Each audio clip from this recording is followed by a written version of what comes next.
গাড়ির উপরে খুব ভালো লাগছে। আরে ও গাড়িতে খেলা করছে, আমিও যাব ওর কাছে, গাড়িতে খেলবো। ওই ম্যাডামকে গিয়ে বলি, ম্যাডাম আমাকে একটু গাড়িতে ওঠাবেন?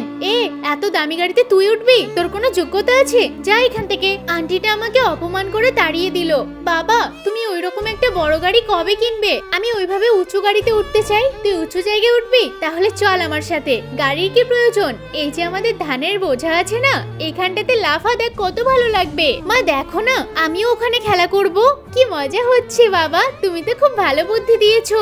আরে ওখানে কেন যাব আমরা? ওরা গরিব, ওদের ওখানে যাওয়ার দরকার নেই। না না আমি যাব, আমাকে নিয়ে চলো না। আরে মেয়েটাও না এত বায়না করিস, চল তোকে নিয়ে যাই। কে জানে তোকে উঠতে দেবে কিনা। ভাই আমার মেয়েটাও আপনাদের সাথে খেলতে চাইছে, ওকে উঠিয়ে নিন না।